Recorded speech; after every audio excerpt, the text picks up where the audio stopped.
sleeping with the fishes tonight. Once you beat them with mermails. Hey guys, this is Tom Box, and I hope there isn't any sort of drowning-based disaster. Otherwise, that intro is in complete poor taste. But we're gonna continue on with Rage of the Abyss, and today's Rogue Wednesday deck is going to be mermails. One of my favorite decks, and it is very strong. And my brother was the one who completed the deck for me back in the day. So I obviously have to kind of, touch up on this. So I've been kind of cooking with this deck and trying to find the balance between, what's the correct amount of combo, how do I fit everything I want into the extra deck. Now, we've seen a lot of people combo out there, but they mainly just showed one line, the Prince or the Diva line. But there are alternative lines that you're not always going to have Prince or Diva to make your combo. So we're going to explore the Shadow Squad and maybe like Abyss Tooth openings.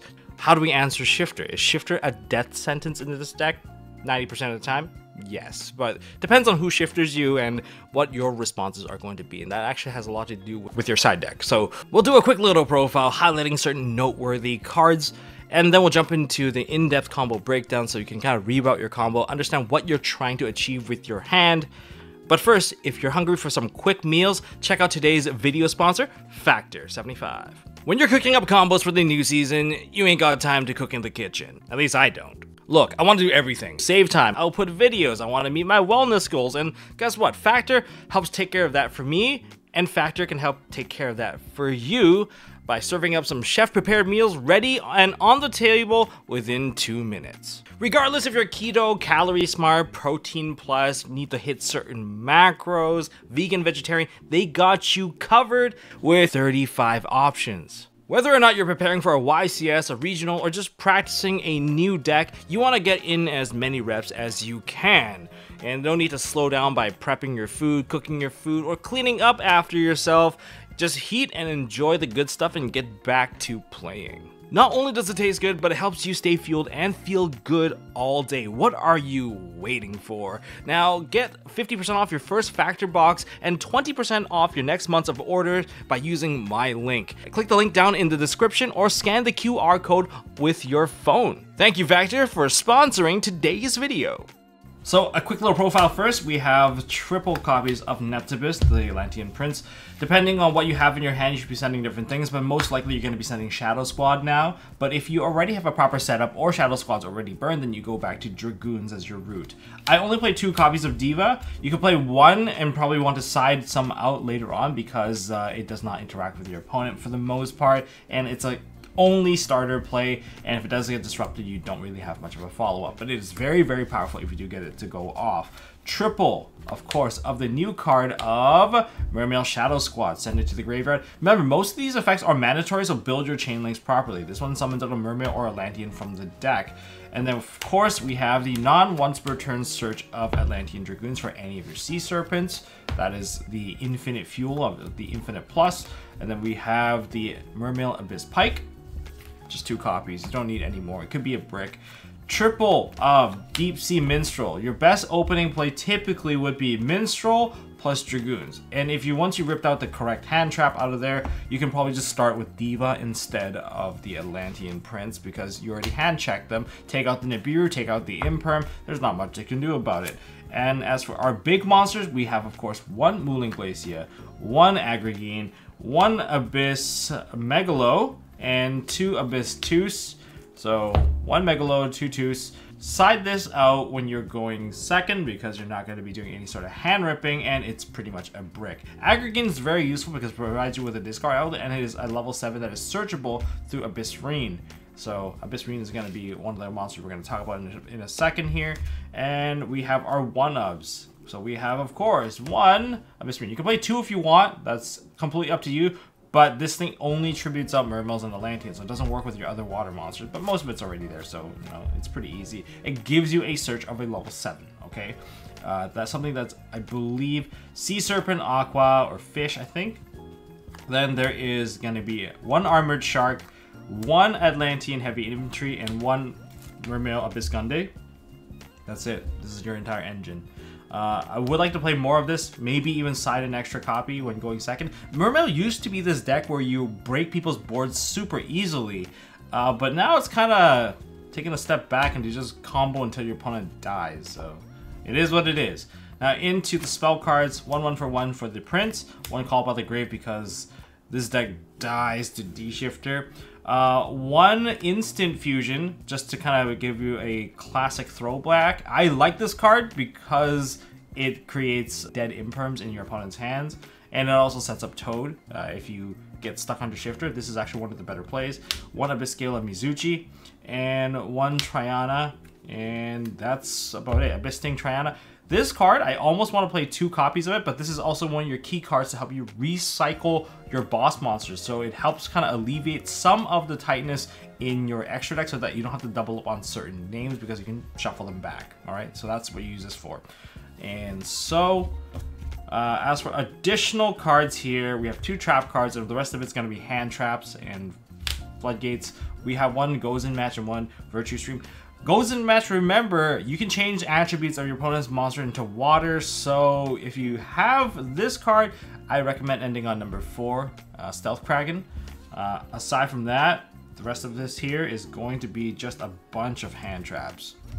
To start things off, we have triple Dominus Impulse. It's a pure water deck. It doesn't really matter in terms of the light or the earth or the wind. Then we have triple Infinite Impermanence. It's a trap. It's just like one of the best hand traps. And of course, we have finishing off triple Ash Blossom and Joyous Spring, just so they can deal with the Furwases, the Perulias, the Mulcharmy brothers, the Maxi Descendants. Extra deck, for me, I am choosing to play one Mudragon of the Swamp because it's basically my out against anything imperm related, effect failure, anything that wants to target my waters. They can't do it the moment I have instant fusion, and provides me with a body. And if I have to eat, say, a D-shifter, I'd rather have this plus another 4 to overlay into something rather than just passing turn, because a lot of the special summoning cost is to throw stuff into the graveyard, and that's a very big limitation. As for the Link monsters, I have 4, 1 Alicia, 2 Coral Anemone, and 1 Neptibus, the Mermail King. This one you don't make very often. You usually finish a combo or you have to follow after you get hit by so many hand traps that this is the only one left. Remember, this one requires Fish, Sea Serpent, and Aqua monsters, whereas Coral Anemone just requires water monsters. So it helps break down some of those other monsters that you were stuck with that don't match typing to match the Mermail or the Atlantean. So luckily, Mermail King, Neptibus, only requires 1 Fish, Sea Serpent, or Aqua. And of course, this is part of your key combo, so you have to play it. Now, for the key monsters of this deck, starting off, we have Lavirtue Dragon. You have to play this. This is so good. Searches for an Icarus attack and also fuels your hand with an additional Sea Serpent into your hand. So that's, or fish, or whatever water monster you need. It's just super good, and it keeps your Abyss Rhyme live for the opposing turn so that you can actually disrupt them. Then we have Bahamut Shark, of course, and with Bahamut Shark, obviously it comes with the Totally Awesome, and you're ditching Dragoon, so you're getting an additional search and a summon of Toad. Seems pretty broken.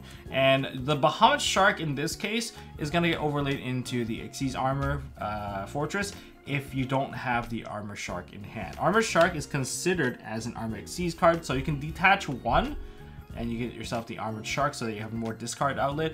This deck runs out of hand pieces very, very quickly compared to the past where you only ditch Dragoon. Now you're throwing out Shadow Squad. You're basically throwing resources that do stay in the graveyard. You're not refueling all the time, so you're gonna need to maintain it. This is one way you can do it to maintain some of the resources you have in your hand. So those are the main ones, part of the combo.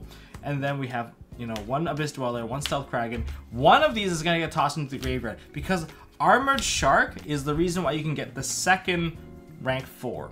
All right, because you can throw one of your rank 4s into the graveyard and summon back your fish, and that fish is going to be Mermail Abyss Pike. With Abyss Pike on board, and with Triana, you get to use Triana to essentially resummon one of your Dragoons, and once you get your Dragoons back out, you can overlay again, and you can go into either of these 2, depending on which one you basically didn't throw away and put into the graveyard. But even if you do put stuff in the graveyard, Triana can just put it back into your deck, so that's the advantage there. So, what else we have? We have 2 more. We have 1 Gaios and 1 Poseidra Abyss. So this is part of your initial combo. If you're going second, you want to get into Poseidra and use the effective bounce 3 and it's non-targeting bounce 3. It's super good and sends everything being for cost, so you're going to get a lot of resources, and you can put this into the graveyard to start like rebuilding a board and going for the OTK. And if these 2 hit the graveyard early, that's where Triana comes in, where Triana puts these 2 back for sure, and then you can choose another piece to put back into the deck, and so that you can have proper follow-up. And that's why you can burn 1 for combo, and then you can burn the second for like, you know, for pushing. As for the synchros, because we play the Ice Jade, we have Gaimir, and we also of course have Chen Ying. Chen Ying is really easy to trigger with Abyss Rein. This is probably your best go-to because it's just so protective and it really just disrupts your opponent without requiring the triggering of Chen Ying. But this is a little bit more responsive. This is much more active. It depends on how you want to play it. But that's it for the extra deck. Okay, so let's start with the basics. If you have Minstrel and Dragoon, you can get yourself into Atlantean Prince, or probably you want to go for Diva instead, in my opinion, because Diva is pretty busted for the most part, and it can end on a synchro, and you get that hand check with this. But essentially, the key difference here is when do you drop the Moulin Glacier? That's the key difference, and this one you drop it a little bit earlier because you have additional waters already engraved. But let's start with the most basic one, with the Neptibus Atlantean Prince line, whether it be 1-for-1 or not. So starting off, we have this. We're going to normal summon it. We're going to activate the effect, and for cost, we're going to send to the graveyard our Shadow Squad. Shadow Squad has been sent, and the card we're going to add to our hand is going to be Dragoons. If you already have Dragoons, you can skip a step to make sure that you can always get the extension. You can go ahead and get the Abyss Rein. Abyss Rein is going to help you get a different setup, because you already have this, you can send both of these to graveyard if necessary. But anyways, we're going to say we don't have the Rein. We're going to add the Dragoon. Shadow Squad got sent to the graveyard. Mandatory trigger, you're going to summon out the Abyss Pike from the deck, a Mermail or Atlantean monster. Abyss Pike on summon is going to trigger. We're going to send and discard the Atlantean Dragoons for cost, and that's going to help us add a level 3. It can help you add the Abyss Rein, Ghost Sister, Spooky Dogwood, Minstrel if you already have it, so that you can get additional peek before you commit your play into making your Totally Awesome to Bahamut Shark. That's completely up to you, but in this case, say we don't have anything, we're going to do this. Dragoons got sent to the graveyard. That's going to trigger. And that's going to add into our hand a Heavy Infantry. Just in case our opponent does have a disruption, at least we're going to build up disruption along the way. Search Moulin only when you really need it. Activate Abyss Rein. We're going to tribute for cost the Neptibus, and that's going to add to our hand the Abyss Tus into our hand. If you already have Abyss Tus, then go for the Ice Jade Ran Aggregate, because that's going to help you get a synchro onto the board. And the Neptibus is now going to trigger because it got sent to the graveyard for cost. It's going to summon back an Atlantean from the graveyard, and that's going to get you Dragoons. If you've been counting, summon number 1, summon number 2, summon number 3, summon number 4 is going to overlay into our Bahamut Shark. And summon number 5, we're going to activate Bahamut Sharks. We're going to send the Atlantean Dragoons into the graveyard, and that's going to summon out our Totally Awesome. And if you don't want to mess up your zoning, you can put Totally Awesome in the middle, which will always have an arrow pointing to it through the Mermail King. You want things to point to the Mermail King to point to it because they cannot be targeted once you get to that point. Now Dragoons is going to activate again, and at this point we have 4 in the graveyard. So you might be wondering, how do I put just one monster? If I put the Shark in, I'm at 6. Like, how do I manipulate it? Quite simply by just overlaying on top of your Bahamut Shark. You go into the Xyz Armor Fortress, and then you're just going to detach your Mermail Abyss Pike and add to your hand this little shark of a monster. And yes, this is considered as an Armor Xyz card, and you get to search for Armor Xyz cards with this. Now at 5, with the Totally Awesome on board, you can drop the Moulin Glacier and rip 2, figure out your matchup. Hopefully it's not tier, but even if it is tier, we can make an Abyss Dweller at the end because we have the right cards to manipulate it to do so. So at this point, we don't want to put this in the graveyard because it skips our battle phase, so we have to find some way to kind of keep it on board and turn it into something else. So we're going to use the Abyss Tus. I'm going to send the Armored Shark into the graveyard just so that if there are disruption, at least I still have a 1 follow-up always available. We don't want to throw this until, like, you know, we absolutely need it. It's just based on experience. Now we summon out the Abyss Tus. Abyss Tus, of course, is going to add us the Abyss Gunday so that we have another follow-up for later. Take the Armored Xyz Fortress, which is a water, and the Abyss Tus, that's also a water, into a generic water, which is going to be Coral Anemone, and leaving the zone open. That's why we want to make sure that we have one zone open pointing down on these 2 zones. If you fill these 2 zones up, you're going to mess up your combo. Coral Anemone effect is going to summon a low attack water. That's going to be the Shadow Squad. Shadow Squad here is going to throw away our Abyss Gunday. Okay, Gunday has been sent to the graveyard, discarded, and these are now level 7. Both of these are level 7. And that's how we're going to overlay with it. Gunday got discarded to the graveyard. We're going to summon back our Abyss Tus. It doesn't really matter at this point. So let's just put the Abyss 2s here. And we're going to overlay with the Moulin Glacier and the Shadow Squad. And that's going to put the Abyss Gaios. Abyss Gaios is going to go to Poseidra Abyss, overlaying directly on top. If this is the opposing turn, you can just like bounce a bunch of stuff, go for the OTK. But we're not doing that. We're going to just link it off because this is a Xyz summon, so it's going to trigger in the graveyard. Now keep this in mind, there's a bunch of triggers happening. We're going to be link summoning into our Mermail King Neptibus. Make sure that the arrow is pointing freely to these because we're going to load it with the final monsters into these zones. Now note that the Poseidra Abyss has been sent to the graveyard after it has been Xyz summoned, so an Xyz summon copy of this is going to trigger. We're going to discard into the graveyard any card, and it's going to summon back 3 level 3 or lower fish, sea serpent, or aqua, and we have exactly what we need here. So we've got ourselves a Shadow Squad, a Gunday, and of course you have to get back the Armored Shark. Without the Armored Shark, this isn't going to work. Now, because that's that trigger, now we have a new trigger. We're going to go for the Neptibus trigger, all right? If we had the Minstrel, 100% summon the Minstrel because you still have a level 7 on board. You can synchro for a 10, and that's how we want to end our board, typically. But we're going to trigger this now. We're going to add to our hand a Triana, okay? And with this, we can special summon back one of our level 4s, and this also summons out a level 4. But first, let's clear out some space. We're just going to clear out our Shadow Squad by linking this into Alicia for now. Now that we have a space, we're going to activate the Armored Shark, and we're going to go for Dweller for this game. So because we're going for Dweller, we're going to get rid of our Stealth Kraken. And don't worry, it's going to come back. We're just going to shuffle it back into the extra deck. This is a rank 4, so we're going to summon back a 4 from the graveyard. That's a fish, and the only fish we have is going to be the Abyss Pike. Summon it back onto the field. Now that this is done, we can overlay these two. We're going to leave the space open here so that our opponent cannot target it. We're going to summon this into the La Virtue Dragon. La Virtue Dragon on summon effect, that's going to grab the Virtue Stream. Essentially, this is the Icarus attack. So we're leaving this in a zone where they can essentially take it if they want it, because we're going to clear it out ourselves. So that's going to get us the Virtue Stream. We're going to activate the effect of the Virtue Dragon. Okay. And let's go put that into the graveyard. And we're going to add back our Heavy Infantry. That seems pretty easy. So this is our current hand right now. We're going to activate the Triana.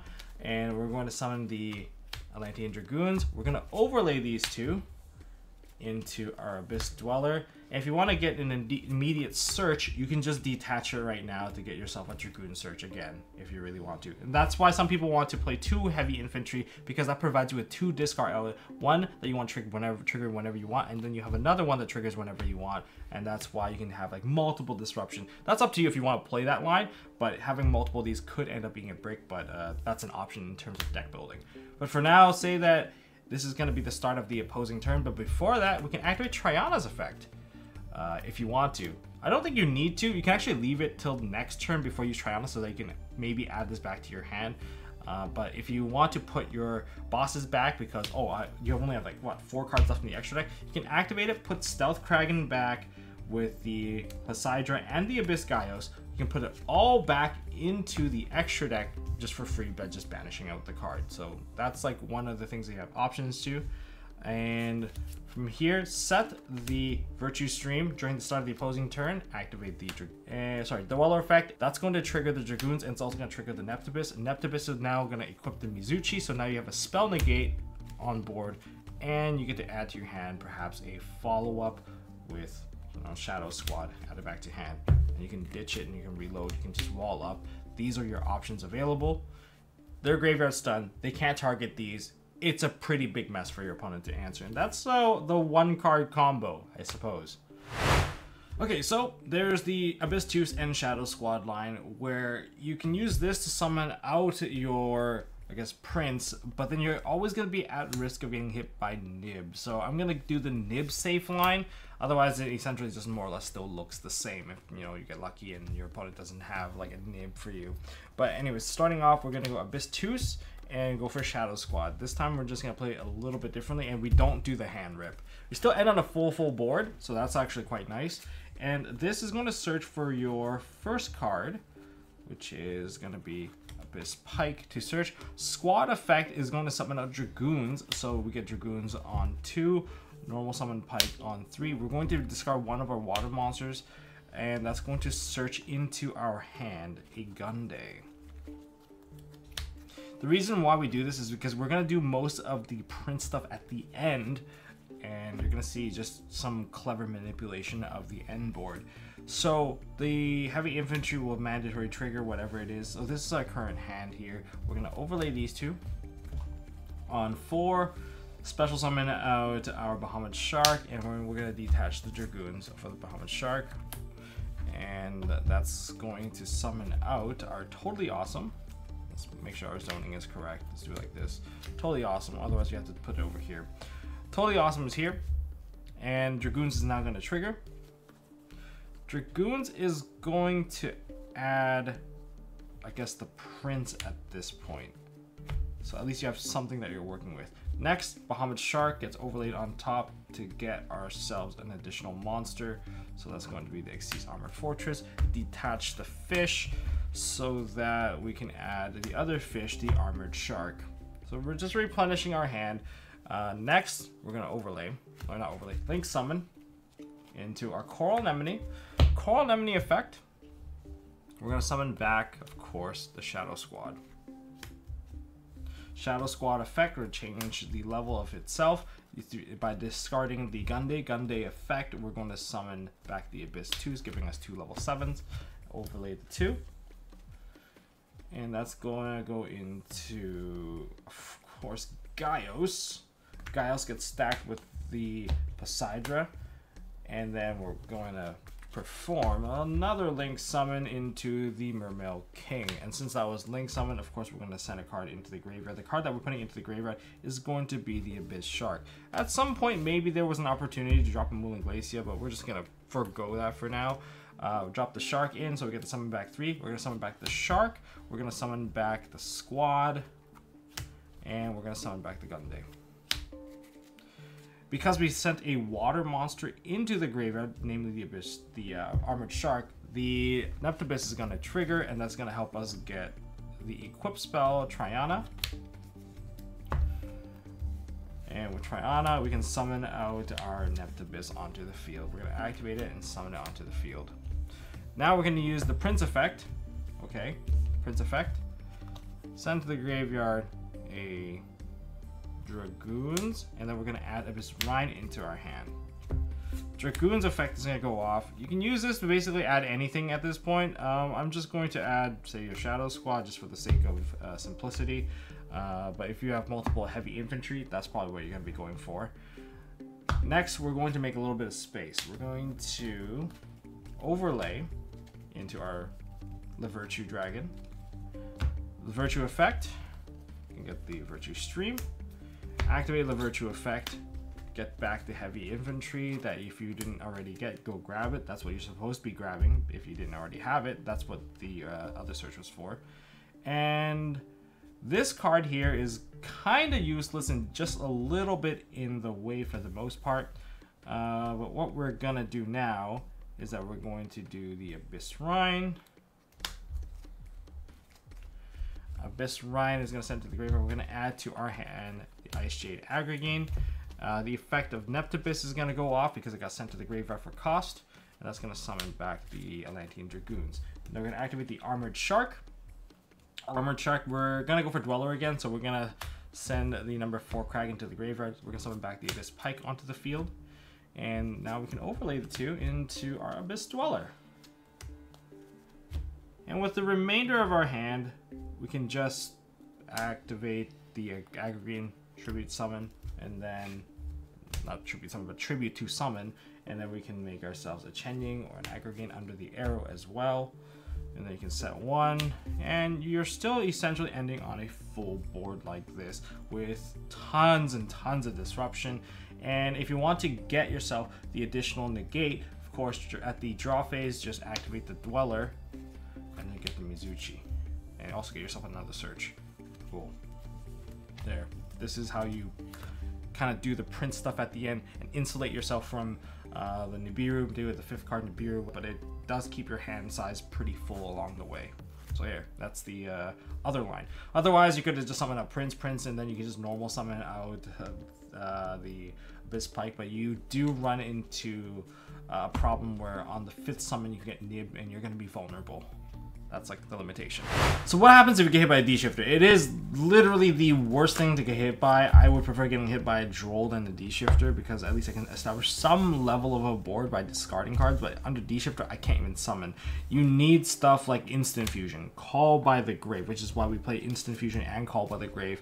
And you might even consider cross out with a D-Shifter just in mind. Or you can even consider using the Gamma. Gamma can also take it out, and it will provide you with 2 additional bodies, which you can get rid of by going into the Atlantean Prince early. That's right, that's an option that you have, just in case you want to go down that line. But what I want to point out is if you do have Instant Fusion, and that's why we play cards like Gozen Match, it depends on who hits you with Shifter. Because if it's Tenpai, then 100% if you have this lucky hand, then you go for the Instant Fusion, drop this onto the board, normal summon up this, overlay, go into Stealth Kraken, and just make their life as hard as possible. So now that every single monster is now a water monster, set the Gozen Match and basically flip it over. When they summon their first monster, now it's water lock, and they're always going to be under a water lock. That's one way to kind of play through it. That's like one of the few ways if you want to play into it. Otherwise, you're going to have to answer with Triple Tactics. Triple Tactics is another one that you can use like very effectively, especially against Tenpai, because against Tenpai, what you can do is, I think this is a pretty common practice, is that you would go Triple Tactics, set the D barrier, and then aim to skip your opponent's turn back, because even if they do have board breakers, they still have to eat the D barrier and try to link to OTK you. And definitely a lot harder, all right? Definitely a lot harder. You can even just set a monster and just let them try and play through it because they can't synchro. It's pretty hard. And I think that's all there is. And that's why this deck is still going to be at rogue status, because as strong as it may be, that's some of the things that it's going to suffer through, especially if Tenpai is going to be part of the meta, and any Shifter deck part of the meta is always going to keep this deck down. Unless Shifter, of course, gets answered, then this deck will be, well, a lot higher tier. It'll be a much more solid rogue tier. But that's it. And that's all I got for this video, guys. If you guys enjoyed this video, smash that thumbs up and hit subscribe, ding that notification bell. Next time, we're going to be looking into, of course, my other favorite deck, of course, Chimera. We're going to try that. Try to get more live duels. But first, I'm currently probably at YCS Niagara, so come to the public events area to come say hi to me if you want. Hit subscribe, ding that notification bell. If you want stuff signed, you're going to have to wait till I'm on break, because, you know, when I'm working, gotta stay professional. You guys know what I'm talking about, right? And I will see you all in the next one.